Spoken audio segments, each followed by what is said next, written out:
the problem with the concept of the power of positive thinking is people just think, oh, well, if I just have positive thoughts, then my life should be affected. And this is why positive thinking has a real bad rap in the public. And the reason is this. Having a positive thought does not in any way necessitate that those positive thoughts actually manifest themselves. And there's a piece that was left out. And if you don't understand the piece, then you're shouting into the wind with your positive thoughts. Nothing's going to happen. And the fact is this. When you're having positive thoughts, you're using your mind. The new biology reveals that the invisible forces that collectively we refer to as mind, that these form a field which shape biology. Well, here's what's important. Yes, the mind influences biology, but there are two parts to the mind that are completely different than one another, yet they work together. We confuse them, we tie them together, and yet they represent two entities working in two different fashions. There's the conscious mind and what is called the subconscious mind. Now, here's what it's very important. People have to know this, okay? And here's what it is. The conscious mind is our creative mind that is connected to our personal identity and our spiritual selves. That makes us all unique. Each of us has our own personal conscious mind. But what becomes very significant is this, is the subconscious mind is equivalent to a tape player. It's exactly what it is. It records experiences and then plays them back. And so now let's take a look and say, well, wait, there's a thinking mind, and then there's a tape player mind. And what's different about them is very profound. So let's talk about two fundamental differences first. The tape player, the subconscious mind, as an information processor, as the equivalent of a computer, is 1,000,000 times more powerful an information processor than is the conscious mind. So when you look at the power between the conscious and subconscious is 1,000,000 times more powerful. Number two, on a day-by-day basis, the subconscious mind runs our biology about 95 to 99% of the time. So while you're having all these wonderful thoughts, that's not the conscious mind's not running the show. It's a subconscious mind. Then comes the issue is, well, the subconscious mind got programs in it. Yes. And the subconscious mind is not evil or good. The subconscious mind is a tape player. As much as you can say, okay, here's a tape player. It's good or bad. The tape player is not good or bad.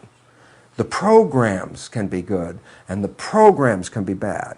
So blaming the subconscious mind as a negative thing, that's the first mistake. It's a tape player. The programs that we got, that's the source of the problems that most of us face. And these programs could limit our abilities and take away our powers, which essentially they do. Now, the relevance about positive thinking is this. Positive thinking is a creative thought that comes from the conscious mind. Okay, so I sit here and I'm going to have all these wonderful thoughts. I'm going to close my eyes and visualize all these wonderful things. Now stop and go back to the mechanical character of it. I'm having these thoughts with a little tiny processor called the conscious mind, and I'm competing with the programs that are in the subconscious mind. So if I have a thought for being healthy or being in a good relationship, and I'm doing positive thinking, and at the same time, I have acquired programs in my development that said, you're not as healthy as you think you are, and you're not that good a person to have those kind of relationships. Then look, I'm now pitting my positive thoughts against my programs, and they're opposite. But this one works on a little tiny processor, and this processor is 1,000,000 times more powerful. So right away, it's like, who's going to win in that challenge? The answer, of course, the subconscious is going to win. Okay, but here comes the other part. While I can try to maintain positive thoughts in my life using my conscious mind, this conscious mind only operates less than 5% of the day.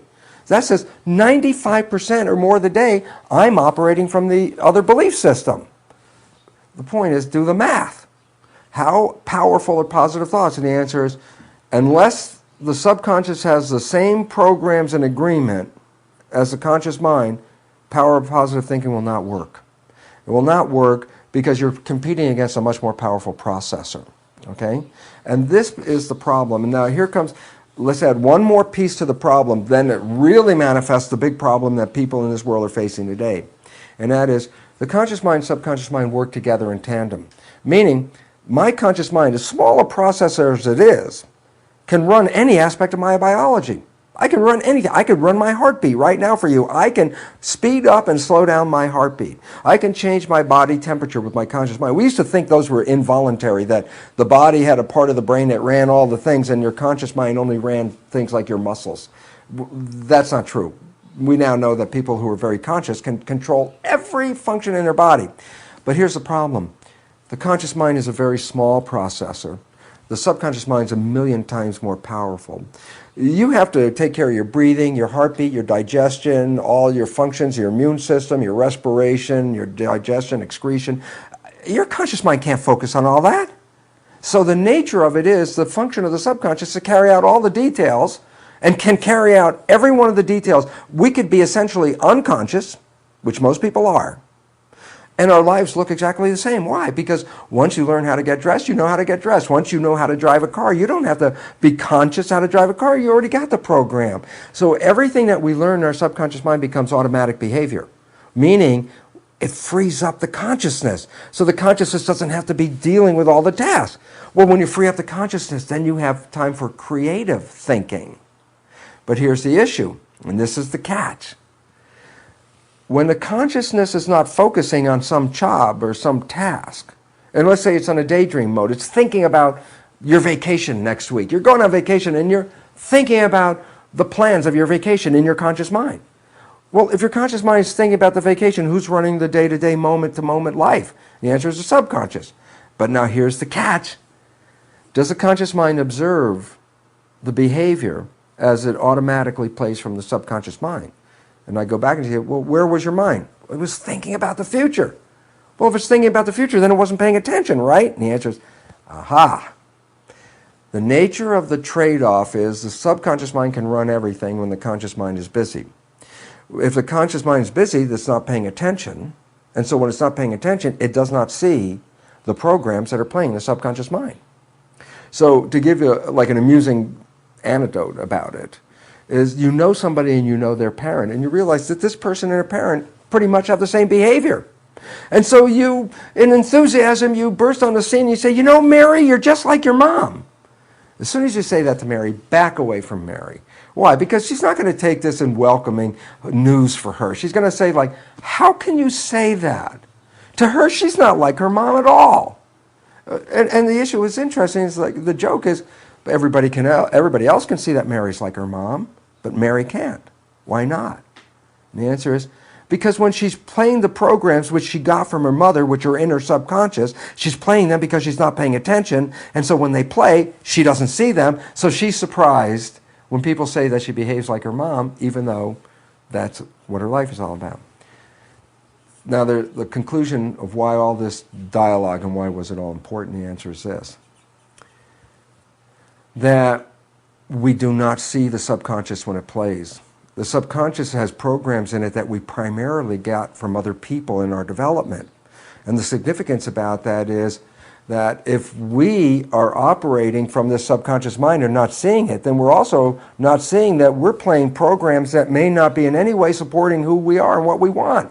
The programs, those are in the conscious mind. So the idea is when life doesn't work, when you don't find that relationship that your positive thinking was looking for, when you don't get that health that you were looking for because your positive thinking was asking for it, we have a tendency, therefore, to blame the outside world because, as far as I know, my intention was for all these wonderful things. And when I don't get it, it can't be me because I have all these wonderful positive intentions.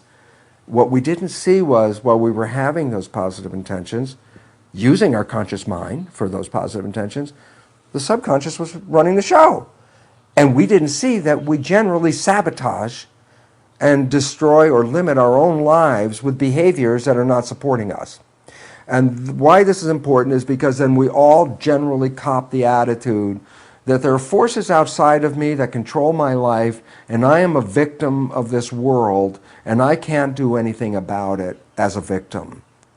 And as soon as you buy that, you are a victim. And the only problem was, it was your own subconscious programming that led to the life that you have. And that if you can understand that, and then try to work with it, then you can change your subconscious programming and change your life. Now comes a problem. And the problem is, We also bought this, and it's not true, that there's somebody in the subconscious. Meaning, if my conscious finds my subconscious engaging in some behavior that's not supporting it, then my conscious is talking to myself, and my conscious is saying, Bruce, God, that was stupid. You could do better than that. And you're having this inner dialogue, and you're talking to yourself and being very upset about the fact that your behavior seems to be out of control. Who are you talking to? And I love this because the reality is we're thinking we're talking to ourselves, and that's going to fix something. And what is it going to fix? Well, the program's in that subconscious. And here's where the problem lies. Subconscious is a tape player. There's nobody in there. The same exact truth holds in this case.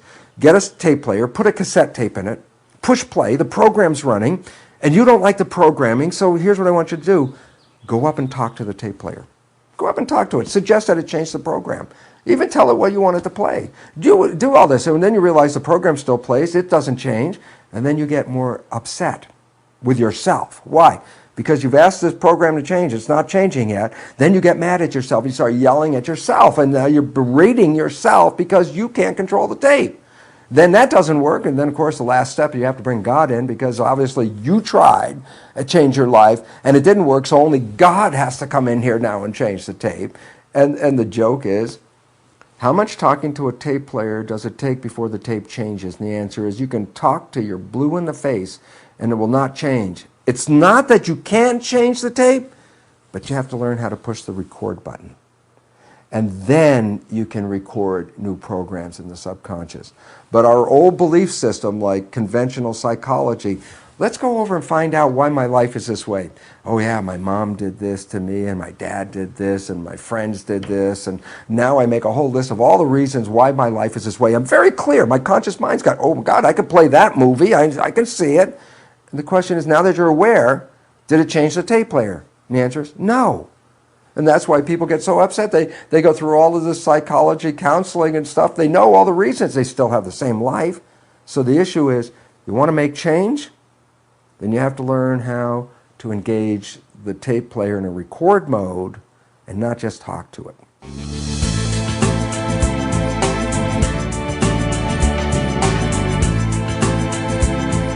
What's interesting about EFT is that it is a process which really in some sense engages like super learning. And super learning is the equivalent of pushing the record button on the subconscious mind. Meaning, we got our programming from the last half of fetal development through the first 6 years of our lives. And there's a reason why this is a special programming part of our lives. And the answer is that our brain, when we look at the EEG, the electrical activity of the brain, that a child doesn't express consciousness as we know it, alpha waves, as a predominant brain state until after 6 years of age. Before 6 years of age, their predominant brain states are theta. But theta, which is a state of imagination, so when you go back and you realize that kids less than 6 live in mixing the real world and the imaginary world, that's an expression of their brain function. But it also is important to recognize that theta is equivalent to a hypnagogic trance. That if I want to hypnotize you, I have to get you out of consciousness and drop you into like this theta place. And when you're in theta, I bypass consciousness and the program goes into the subconscious mind. Now stop and say, but a child's brain is in this theta state essentially up to the first 6 years of its life. So the point is, our first 6 years, we're not actually engaging in consciousness, we're just downloading experiences. Well, these experiences, then we play them back as our life characters and our life behaviors. Yeah, but you downloaded them from other people, so that you download your parents' behaviors, and they become your behaviors. But then again, as I said, as you get older, you don't see this because they're subconscious, and your conscious rarely observes this. So we start to play these behaviors that really represent other people's behaviors. And so when we're not being conscious of ourselves, the behaviors that we play are not necessarily supporting us in any way. They're most likely sabotaging us. Why? Because we acquired them from other people.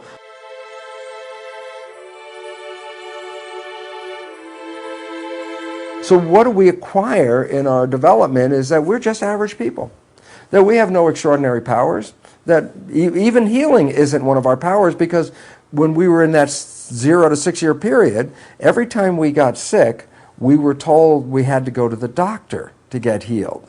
That's an experiential program. So what does my subconscious mind learn from this experience? Every time I'm sick, I have to go to the doctor. Why? Apparently, it's a step before you get healed. So we build that into the program, and then, which is interesting, is that we have an innate ability to heal ourselves. That's what the placebo effect is all about. But when we put in a program that says, I have to go to the doctor before I get healed, then what you do is actually stall your own ability to heal yourself until you go to the doctor. And the joke, many people get well on the way to the doctor without having any treatment. And the reason is, they already had the ability to get well, but the program step said, until you do this next step, then the healing doesn't start. So we deprogram our ability to heal ourselves.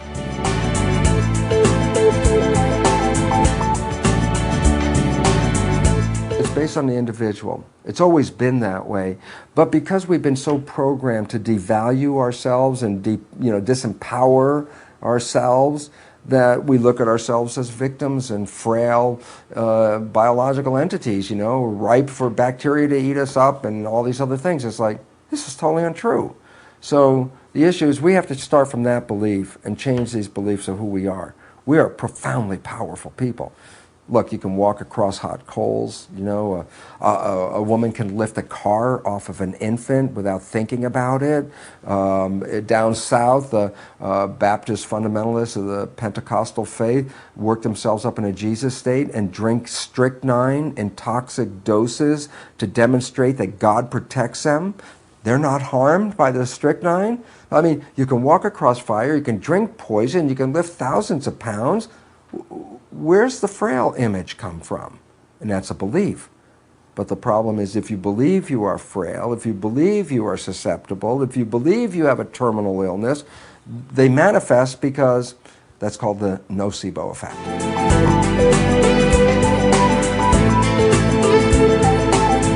I see people change their lives all the time. And then my conventional scientists go, that's frou-frou stuff. And it's like, no, it's real. These people have changed their lives. And then because there's no connection of how that can happen in their allopathic thinking, they're not left with an ability to think of anything other than, well, that just can't be. Because they've made a very narrow limit on their belief system. And they're not versed in quantum physics. That I already know, because I was there. And until you know that, then you're not operating on scientific principles. So I'll just tell you right now, conventional allopathic medicine is not really scientific in that it does not recognize fully the influence of the invisible energy fields in shaping matter. They do not fully own quantum mechanics as relevant to biology. And this is creating a big disconnect between real life and the science that they study.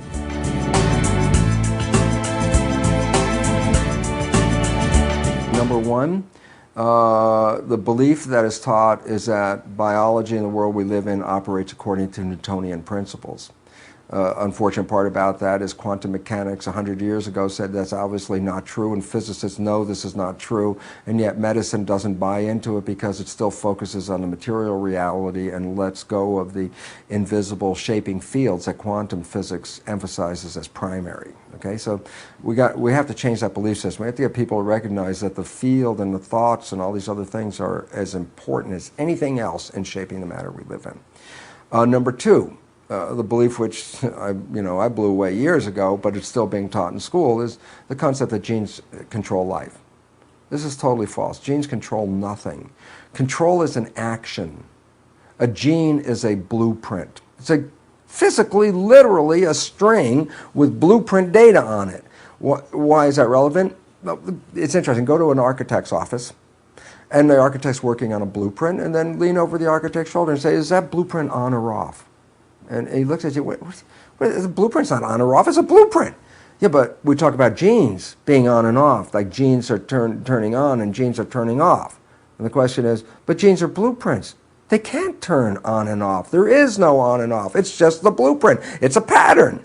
What we have failed to focus on because we gave genes a character of self-actualization. That my genes decided to do something. It's like, okay, now we're a victim of the genes. But it turns out Biologists know that this is not true. Biologists know that genes are not turned on and off. Genes are read or not read, like blueprints.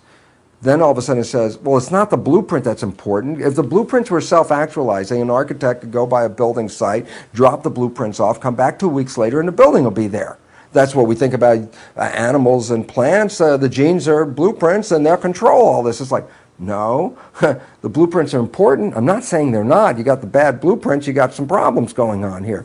But the issue is, it's not the presence or absence of a blueprint, it's whether the blueprint is being read. And then you say, well, then who reads the blueprint? And the answer is a contractor. And who's the contractor? The mind is the contractor. The mind reads genes. The mind can change the genes readout. Here's something so blow away that most people can't, in their conventional world, make sense of it, because it's like, it goes like this. The mind, through what is called epigenetic mechanisms, can start with a single gene blueprint and create over 30,000 different versions of products from the same blueprint. 30,000 different products from the same blueprint. And all of a sudden you realize, my God, you can infinitely vary the expression of the gene. And the answer is yes. And why has this become relevant to all of us? And the answer is because many of us think genes control our lives. And yet we don't realize that we modify the readout of the gene. So we could be totally healthy and our mind can cause cancer. Our mind can cause any disease, diabetes, anything like that. And what's interesting is the flip side is some people come here with actually defective genes. And guess what? With their mind, they can rewrite those genes and make them normal. So the genes are not the limiting factor, it's the mind.